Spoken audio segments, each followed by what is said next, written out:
আজকের ফটোশপ ক্লাসে আমরা দেখব কিভাবে আমরা এরকম একটি ক্রিস্টাল ব্যাকগ্রাউন্ড ডিজাইন তৈরি করতে পারি। তো এরকম একটি ক্রিস্টাল ব্যাকগ্রাউন্ড ডিজাইন করার জন্য আমি এটাকে প্রথমে রিমুভ করে দিচ্ছি। ফাইলে ক্লিক করব। ফাইলে ক্লিক করার পর আমরা নিউয়ে ক্লিক করছি। নিউ ক্লিক করার পর আমরা যে কোনো সাইজের একটি ব্ল্যাঙ্ক পেজ নিয়ে নেব। ব্ল্যাঙ্ক ডকুমেন্ট নেওয়ার পর আমরা এখান থেকে চলে আসছি গ্রেডিয়েন্ট টুলে। গ্রেডিয়েন্টে নিচ্ছি। গ্রেডিয়েন্ট থেকে আমরা এখান থেকে যে কোনো একটি কালার সিলেক্ট করব। গ্রেডিয়েন্টে ক্লিক করার পর আমরা এখান থেকে যে কোনো একটি কালার সিলেক্ট করব। যেমন আমি এই কালারটি সিলেক্ট করছি, 3টি কালারের মধ্যে আছে এটি। এরপর আমরা গ্রেডিয়েন্ট টাইপ এখানে দেখতে পাচ্ছি যে সলিড দেওয়া আছে। আমরা এখান থেকে নয়েজ সিলেক্ট করব এবং আমরা এখান থেকে 50%-এর পরিবর্তে 100% করে নেব। এরপর ওকে লেখাতে ক্লিক করব। আরও একটি বিষয় মনে রাখতে হবে, এখানে যে লিনিয়ার গ্রেডিয়েন্ট সিলেকশন থাকতে হবে। প্রথমের দিকে আমরা লিনিয়ার গ্রেডিয়েন্ট সিলেক্ট রাখবো। এরপর আমরা শিফট প্রেস করে আমরা কিবোর্ড থেকে শিফট প্রেস করে ঠিক বাম দিক থেকে ডান দিকে মুভ করব, এরপর ছেড়ে দেব। ঠিক এরকম একটি ব্যাকগ্রাউন্ড আসবে। এরপর আমরা রেক্ট্যাঙ্গেল টুল সিলেক্ট করছি। আমরা এখান থেকে রেক্ট্যাঙ্গেল নেব। নেওয়ার পর যে কোনো এক জায়গায় আমরা সিলেক্ট করে নেব। শিফট প্রেস করে সিলেক্ট করব। সিলেক্ট করে নেওয়ার পর এই জায়গাটাকে কপি করে নিতে হবে। কন্ট্রোল সি প্রেস করে কপি করে নিচ্ছি। ফাইলে ক্লিক করব, নিউয়ে ক্লিক করছি। নিউয়ে ক্লিক করার পর ওকে লেখাতে ক্লিক করব।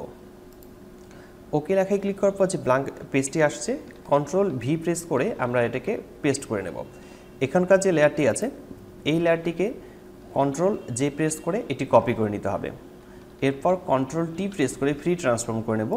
এরপর এটাকে রোটেট করে নেব ঠিক এভাবে। শিফট প্রেস করলে সোজা হয়ে যাবে। এরপর চেক মার্কে ক্লিক করছি।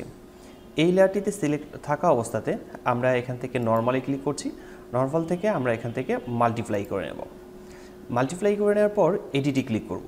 এডিটে ক্লিক করে আমরা নিচের দিকে ডিফাইন প্যাটার্নে ক্লিক করছি। এই ডিফাইন প্যাটার্নে ক্লিক করার পর আমরা এখান থেকে প্যাটার্নের নামটিকে পরিবর্তন করতে পারি অথবা যে নামে রয়েছে সেই নামটি রাখতে পারি। এরপর ওকে লেখায় ক্লিক করছি।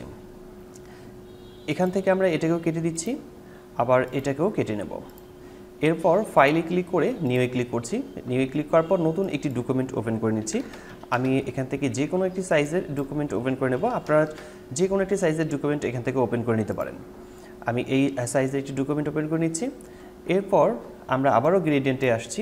এরপর এখান থেকে পেইন্ট বাকেট টুলে ক্লিক করছি। পেইন্টের এখানে ক্লিক করে আমরা ফরগ্রাউন্ড এবং প্যাটার্ন এই দুইটি অপশন পাবো। ফরগ্রাউন্ড এবং প্যাটার্ন। আমরা এখান থেকে প্যাটার্ন সিলেক্ট করব। প্যাটার্ন সিলেক্ট করার পর আমরা এখান থেকে সর্বশেষ যে প্যাটার্নটি তৈরি করেছিলাম সেই প্যাটার্নে ক্লিক করার পর আমরা এখানে ক্লিক করলে ওই প্যাটার্নটি এখানে অ্যাপ্লাই হয়ে যাবে। এরপর আমরা ক্লিক করছি ফিল্টারে। ফিল্টারে ক্লিক করার পর আমরা নিচের দিকে চলে আসছি পিক্সেলেট। পিক্সেলেট থেকে আমরা এখান থেকে ক্রিস্টালাইজ এখানে ক্লিক করছি।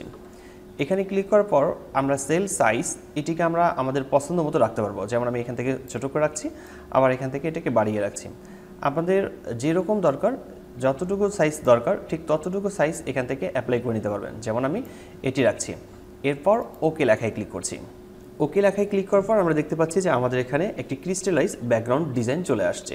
ঠিক এভাবে আমরা খুব সহজে কম সময়ে আমরা ক্রিস্টালাইজ ব্যাকগ্রাউন্ড ডিজাইন তৈরি করতে পারি। আশা করি বিষয়টি বুঝতে পেরেছেন। কোথাও সমস্যা হলে কমেন্ট বক্সে কমেন্ট করে জানাতে পারেন, আমি প্রতিটি কমেন্টে রিপ্লাই করি।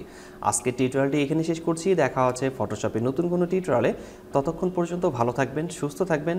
ধন্যবাদ সবাইকে। আল্লাহ হাফেজ।